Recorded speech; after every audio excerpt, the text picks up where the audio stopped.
Welcome to Asset TV, I'm Maya Chung. 401k plans continue to be the most common employer-sponsored retirement program in the United States, but the average person may not know how to maximize their benefits. Joining us is Spencer Betts, financial planner and principal at Bickling Financial Services.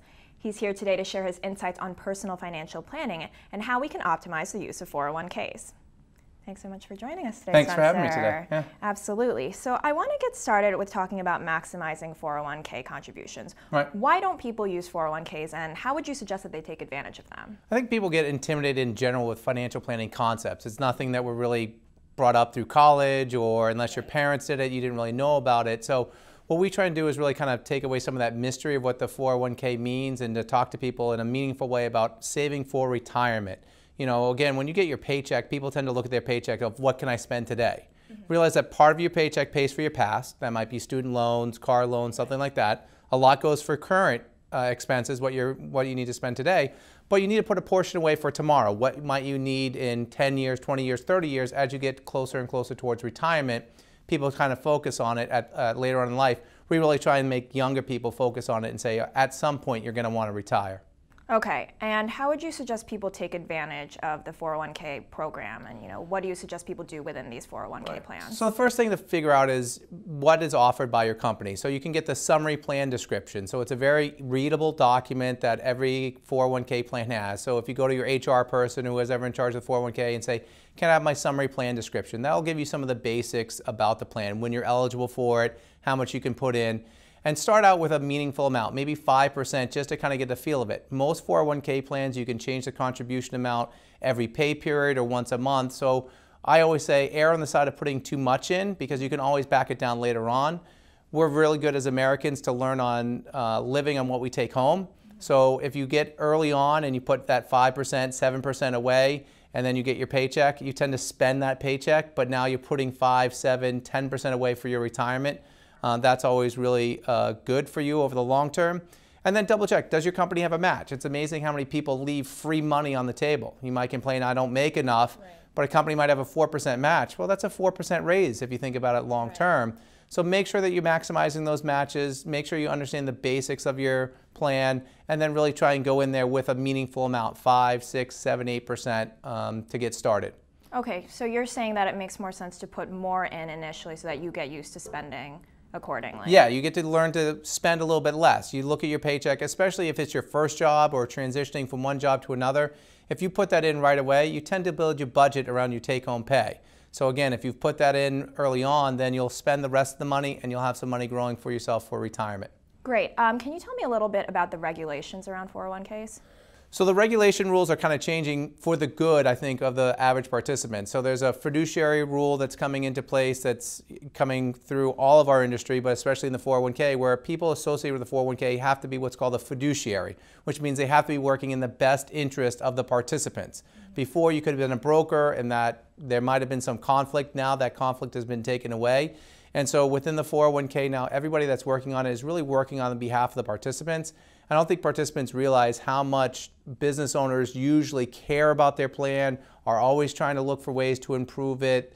They're really proactive in trying to make sure that it's the best plan for the employees. And so sometimes employees might not realize that the owner is going through usually regular reviews of the investments, regular reviews of participant education ideas and stuff along those lines. So that's really what you want to look for, is making sure that your business owner is doing that, and for the most part they are.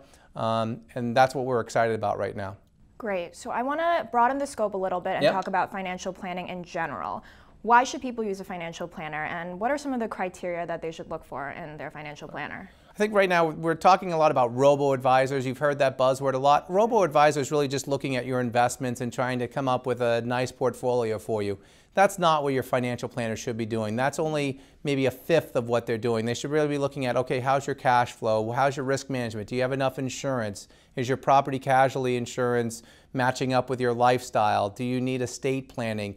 Are your estate documents matching up with your investments? It's amazing how many people have trusts set up in their estate documents, and then we talk about, well, how is that getting funded? And they don't know. So just because you have a trust, you have to figure out how you're going to fund that. Usually a financial planner can make sure that your investments match up with your estate documents. That's just kind of one step along the way that a lot of these robo-advisors, brokers don't do. The financial advisor should be looking at your financial universe, from cash flow all the way through retirement planning, so a broader scope of focus. And when you're looking at a financial planner, I'm a certified financial planner with that designation. I obviously think that's a very important one. I think the CFP does a lot of work to making sure that their CFP designees have a comprehensive view of the financial world, have up-to-date education standards, make sure they're very ethical. There's big ethical standards.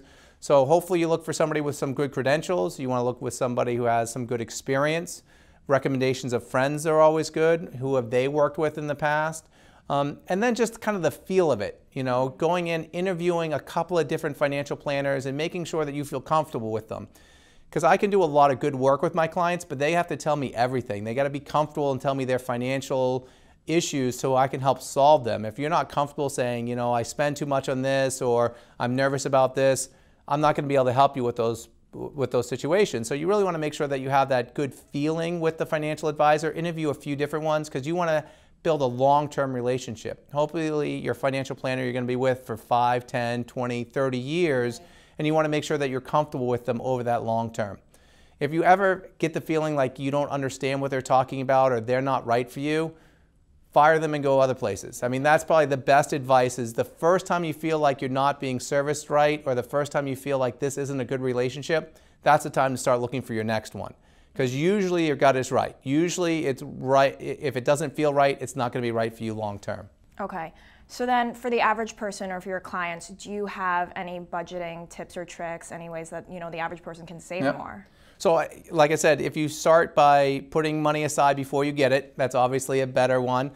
Some of the tricks we like to talk about is use like February. Most people get paid twice a month. So bi-weekly, every other week. February is the only month that has 28 days, exactly 2 weeks. So if you use that number as your budget, then on other months you might have an extra pay period. There'll be 2 months where you have an extra payroll. And so with those extra months, use those for savings or paying down debt. When looking at debt, organize it. It's amazing how many people don't understand what their credit card is charging or how much they have on a credit card. So come up with a comprehensive list where are all your debts, make sure you understand the interest rates that are on those, and then kind of attack the higher rated interest rate ones first to try and help make that payment go further. Okay. So it's about having like an organized, systematic approach. Right. Again, I think a big thing in general with financial planning is being proactive. I think a lot of people are reactive. Oh, I spent money this month because I spent it like that the month before, or I got a credit card because I got a good deal. People are very reactive to the marketplace. You want to be proactive. Why am I doing this?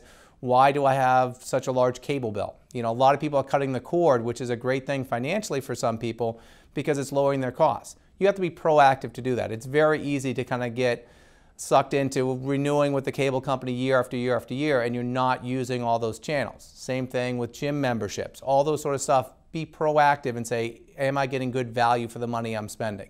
Don't just spend money this month like you did last month because that's what you did before. Do you still want to use the gym? Do you still want to use those cable channels? Be proactive in your budgeting. Absolutely. So proactive planning. Absolutely. Thanks so much for joining us today, Spencer. Thanks for having me. And thank you for watching from our studios in New York. I'm Maya Chung. This is Asset TV.